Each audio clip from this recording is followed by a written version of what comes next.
China and others have criticised you for using the phrase Chinese virus. How do you feel about that? Are you going to continue using that phrase? Well, China was putting out information which was false, that our military gave this to them. That was false. And rather than having an argument, I said, I have to call it where it came from. It did come from China. So I think it's a very accurate term. But no, I didn't appreciate the fact that China was saying that our military gave it to them. Our military did not give it to anybody. The critics say using that phrase creates a stigma. No, I don't think so. No, I think saying that our military gave it to them creates a stigma. And then one day we hear about this rumor in China, and then we find out it's much more than a rumor. And then all of a sudden we make a great decision to close it up early. It would be a whole different world. It would be a whole different world. But we make a decision to close it up to China, and all of a sudden tourism, and then we close it up to Europe, which, people never heard of this before. I'm not sure that that's ever been done. I know that when I made the decision to close it to China, people told me that's never been done before, but it was a great decision. We make good decisions. So I'll tell you my best decision. The people behind me are total pros. All over the world, they're respected. Dr. Birx, Anthony, who's become where's Anthony?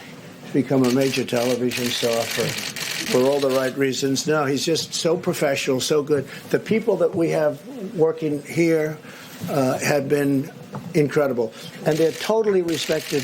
The Admiral has been incredible, having to do with the testing, incredible, and he's viewing this as testing also for the future. We're building a platform. When we took over this platform, first thing the Admiral said was, this was not designed for what we're talking about, millions of people. It wasn't, and it's nobody's fault. It's not like, who could have ever predicted a thing like this? But we broke it down, and it's really going to be an incredible system, and it is now a great system. I just want to say, these are incredible people standing behind me. They're the most respected in the world. Every country that you've mentioned today so far has called them, and they call them all the time for advice.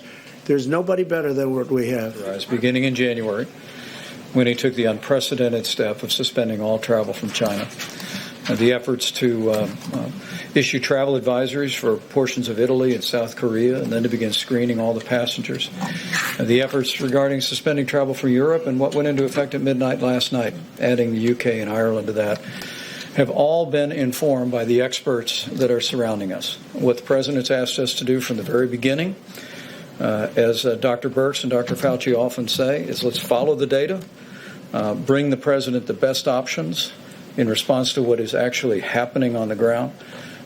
But with regard to yesterday's 15-day slow the spread plan, our team unanimously brought to the President these very strong recommendations for every American, because we truly believe we are at a point in this epidemic in our country when we can reduce the number of people that actually are exposed to or contract the coronavirus.